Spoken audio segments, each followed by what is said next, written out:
सदा सुरू असे. सुंदर अशा दिवसासाठी मी खरंच देवाचे खूप आभार मानते. Thank you Jesus, thank you for this day.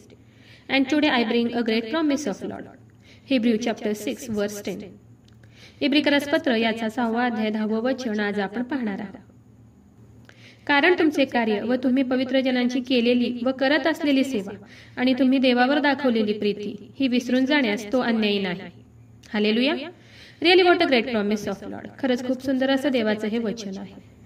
देवाचं वचन सांगते की देव अन्यायी नाही तर तो न्यायी आहे. आपले चांगले कर्म, आपण केलेली सेवा देव विसरत नाही तर देव त्याचे स्मरण करतो. दुसरे राजे याच्या 20व्या अध्यायात आपण पाहतो की त्या दिवसात हिजकिय्या आजारी पडून मरावयास टेकला होता. तेव्हा यशाया संदेष्टा त्याच्याकडे येऊन म्हणाला, परमेश्वर म्हणतो, आपल्या घराची निर्वाह कर, कारण तू आता मरणार आहे, जगणार नाहीस. तेव्हा हिजकिय्या राजाने आपले तोंड भिंतीकडे फिरून परमेश्वराची प्रार्थना केली. तो म्हणाला, हे परमेश्वरा, मी तुझ्यासमोर सत्यतेने व सात्विक मनाने वागलो आहे. तुझ्या दृष्टीने योग्य तेच मी करत आलो आहे, याचे स्मरण कर, अशी मी तुला विनंती करतो. असे म्हणून हिजकिय्या मनस्वी रडला. तेव्हा यशाया संदेष्टा चौकात गेला नाही, तोच परमेश्वराचा संदेश यशायाला प्राप्त झाला. परमेश्वर यशायाला म्हणाला की तू जाऊन हिजकिय्याला सांग की परमेश्वर म्हणतो, मी तुझी प्रार्थना ऐकली आहे, तुझे अश्रू मी पाहिले आहेत, मी तुला बरे करीन. तू आजपासून 3ऱ्या दिवशी परमेश्वराच्या मंदिरात जाशील. मी तुझे आयुष्य 15 वर्षांनी वाढवतो. मी तुला अश्शूराच्या राजाच्या हातातून सोडवेन. हालेलुया. खरं देवाचं माणसाच्या प्रत्येक गोष्टीकडे लक्ष असतं. माणसाच्या चांगल्या गोष्टीकडे देवाचं लक्ष असतं आणि माणसाने केलेल्या वाईट गोष्टीकडे सुद्धा देवाचं खरंच लक्ष असतं. आणि त्याचप्रमाणे देव आपल्याला प्रत्येक गोष्टीचं फळ देतो. ज्यावेळेस हिजकिय्याला कळालं की तो मरणार आहे, तेव्हा तो भिंतीकडे तोंड करून प्रार्थना करून रडू लागला. तो देवाला काय म्हणाला, तर तो देवाला म्हणाला की हे देवा, मी तुझ्यासमोर सत्यतेने व सात्विक मनाने वागलो आहे. तुझ्या दृष्टीने योग्य तेच मी करत आलो आहे, ह्याचे तू स्मरण कर. हिजकिय्या परमेश्वराला काय म्हणाला की मी केलेल्या चांगल्या कृत्याचे हे देवा तू स्मरण कर, अशी मी तुला विनंती करतो. येथे या वचनावरून आपल्याला काय कळतं, तर हिजकिय्याला त्याच्या वागण्यावर, त्याने केलेल्या चांगल्या कामावर, कृत्यावर किती कॉन्फिडन्स आहे हे आपल्याला इथे दिसतं. तो आपल्या मतावर ठाम आहे. तो देवाला म्हणत आहे की मी चांगली कृत्ये केली आहेत, मी वाईट गोष्टी केल्या नाहीत, मी तुझ्यासमोर नीतीने वागलो आहे, मी तुझ्यासमोर सत्याने वागलो आहे, मी कधीही कोणत्या रॉंग वेला गेलो नाही.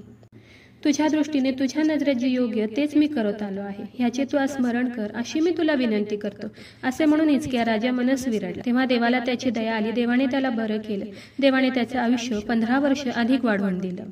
ह्या सर्व गोष्टी का झाल्या, ह्या सर्व गोष्टी कशासाठी झाल्या? हिजकिय्या राजाने केलेली सर्व चांगली कृत्य त्याच्या मरणाच्या मध्ये आली, आडवी आली, त्याच्या आजाराच्या मध्ये आली, आडवी आली, म्हणून या सर्व गोष्टी घडल्या. म्हणून देवाने त्याचं 15 वर्ष आयुष्य वाढवून दिलं. का तर हिजकिय्या राजाची चांगली कृत्य देवाने स्मरण केली. म्हणून चांगली कृत्य करणे खूप गरजेचं आहे. गरिबाकडे लक्ष देणे, अन्नदान करणे, विधवेची काळजी घेणे, दीनदुबळ्याकडे लक्ष देणं खूप गरजेचं आहे. आणि सर्वात महत्त्वाचं म्हणजे देवाच्या खूप खूप जवळ राहणे, त्याच्या सानिध्यात राहणे, त्याच्या वचनात राहणे खूप गरजेचं आहे. तेव्हाच देवाचं लक्ष आपल्याकडे जातं. ज्यावेळेस आपण संकटात असतो, अडचणीत असतो, ज्यावेळेस आपण देवाला विश्वासाने हाक मारतो, देवाला विनंती करतो, देवाला प्रार्थना करतो, देवाला ज्यावेळेस आपण विनवणी करतो, तेव्हा त्यावेळेस देव आपल्याला त्या संकटातून बाहेर काढतो. आणि त्यावेळेस देव आपली काळजी घेतो, देव आपल्याला बरं करतो, देव आपल्याला सर्व संकटातून बाहेर काढतो. पण त्यासाठी आपल्याला देवाच्या अधिक आणि अधिक जवळ राहायला पाहिजे, त्याच्या वचनात वाढायला पाहिजे, त्याच्यावर विश्वास ठेवायला पाहिजे. देवाची सतत नजर आपल्याकडे आहे याची जाणीव आपल्याला पाहिजे. देव आपलं उठणं आणि बसणं जाणतो, देवाचं आपल्याकडे लक्ष आहे या गोष्टीची जाणीव आपल्याला असायला पाहिजे. तेव्हा संकट समयी आपण हाक मारता देव आपल्याला उत्तर देतो. म्हणून देवाचं वचन सांगते की देव अन्यायी नाही, तो आपण केलेल्या सर्व चांगल्या कार्याचे स्मरण करतो. तर चला देवाच्या वचनावर विश्वास ठेवूया, त्याच्या वचनाला क्लेम करूया. नक्कीच या वचनाद्वारे देव तुम्हाला खूप खूप आशीर्वादित करो. खूप जणांना देवाच्या हे जिवंत वचनाची गरज आहे. खूप जणांपर्यंत तुम्ही देवाचं हे जिवंत वचन शेअर करा. देव तुम्हाला खूप खूप आशीर्वादित करो. शाल वी प्रे? हालेलुया. स्तुतीस पात्र, स्तुतीस योग्य देवा, धन्यवाद देते. हात उंच करून तुझी स्तुती, तुझं गौरव करते ईश्वराज. तुझ्या नावाला मान, महिमा, गौरव आता आणि सदा सर्व काळ असू दे ईश्वराज.